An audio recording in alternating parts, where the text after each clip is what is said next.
Aujourd'hui, une nouvelle intervention sur un nid de frelons qui était à 50 mètres de la vidéo que j'ai mis, je crois, l'avant-dernière vidéo que j'ai mis. Les frelons qui étaient situés sous une plaque d'égout. La dame est passée devant un petit appentis qu'elle a. Elle s'est retrouvée piquée. Elle pensait que c'était des guêpes. Elle m'a appelé pour une intervention au départ pour des guêpes. Et quand je suis arrivé sur place, finalement, je me suis aperçu que c'était un nid de frelons qui était extrêmement bien caché. La dame, effectivement, quand elle est passée devant, elle a touché une bouteille qui était juste devant. Elle s'est fait piquer, elle a fini aux urgences. Heureusement, ça s'est bien terminé pour elle. Voilà. Mais comme quoi, effectivement, il faut vraiment faire extrêmement attention. Voilà. Donc je vous laisse visionner tout ça et trouver où est le nid de frelon. Allez, c'est parti, on est équipé, on va s'approcher et on va faire un arrêt sur image quelques secondes pour vous laisser le temps de trouver le nid de frelon. Alors, est-ce que sur cette image vous la voyez? Non, peut-être pas, sûrement pas d'ailleurs. On va s'approcher un peu, vous allez voir ce que ça donne. Alors là, je vous invite à mettre en commentaire où vous pensez que le nid de frelon est situé. Ça y est, vous avez mis en commentaire le lieu. Maintenant, on va voir ça en image. Pour l'instant, ça bouge pas beaucoup. Donc imaginez à quel point un nid situé à cet endroit peut être extrêmement dangereux. Donc la dame effectivement qui s'est fait piquer a eu quand même vraiment beaucoup de chance parce que la dame elle doit avoir à peu près 75-80 ans. Et en fait elle a eu la bonne idée en sortant des urgences de revenir pour essayer de mettre la petite planche qu'on aperçoit juste en bas devant le trou. Elle s'est dit bon le problème sera réglé une fois que j'aurai bouché le trou. Et bon, en fait, elle l'a positionné. Elle a vu les frelons qui sortaient dans tous les sens. Et là, elle a reculé. Elle ne s'est pas fait piquer une deuxième fois. Mais c'était vraiment, je pense, quelque chose vraiment d'inconscient de vouloir s'occuper de ça tout seul. Donc vraiment, si vous voyez voilà, des va-et-vient de frelons à un endroit précis, n'essayez de pas d'intervenir vous-même. Appeler un professionnel. Sur tous les départements aujourd'hui, il y a des professionnels qui s'occupent des frelons parce que les pompiers ne s'en occupent plus désormais. Et c'est vrai que malheureusement, chaque année, ben, on déplore des accidents bon, qui des fois ne sont pas évitables. Mais là, voilà, une erreur comme aujourd'hui aurait pu être dramatique. Alors c'est vrai que le nid qui est là est en soi pas gros, il n'est pas plus gros qu'une pomme parce qu'il est situé quand même dans le nichoir, mais il y a peut-être 15 à 20 frelons qui en sont déjà sortis.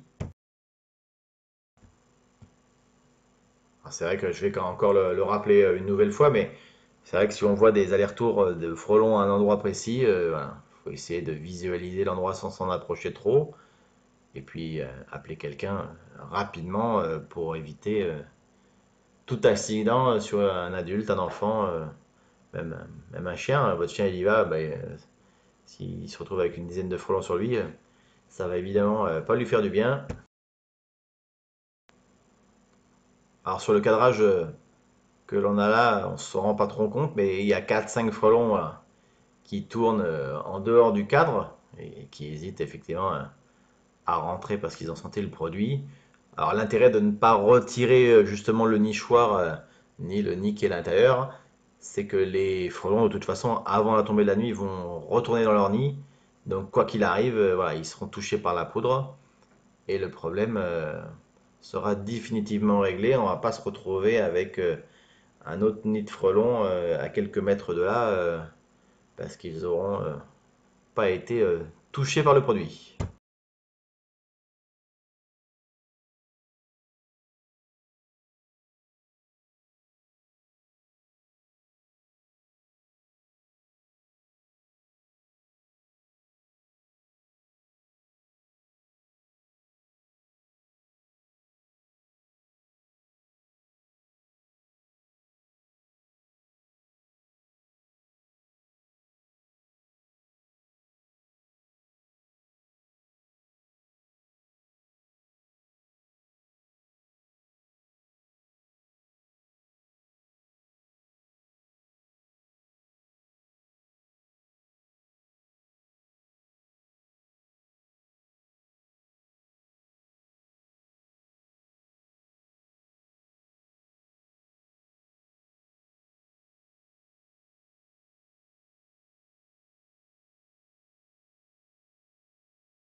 Voilà, donc merci d'avoir visionné cette vidéo, j'espère que ça vous a plu. Donc vous avez vu que les frelons peuvent se mettre vraiment n'importe où. Là il y avait voilà, un nichoir à oiseaux tout simple.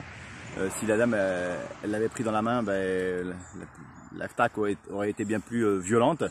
D'ailleurs elle a voulu, après être sortie de l'hôpital, mettre une plaque de bois devant la sortie du nid. Elle a vu que ça commençait à tourner, elle s'est reculée et elle a bien fait parce que voilà, la dame elle a quand même, je pense à peu près 80 ans, donc c'est extrêmement dangereux. Donc les frelons, ben voilà, laissez faire voilà, les personnes qui savent faire et qui sont équipées pour. Moi j'y suis allé évidemment avec la combinaison, donc je suis pas allé comme ça en polo. Voilà, donc je vous dis à bientôt. Cette vidéo vous a plu, n'hésitez pas à mettre un petit commentaire, j'essaye dans la mesure du possible voilà, d'y répondre, au moins de mettre un petit like pour vous montrer que je l'ai bien lu, et à partager ces vidéos. C'est toujours intéressant de mettre ça sur les réseaux sociaux voilà, pour partager avec vos amis. Et je vous dis à bientôt pour de prochaines aventures.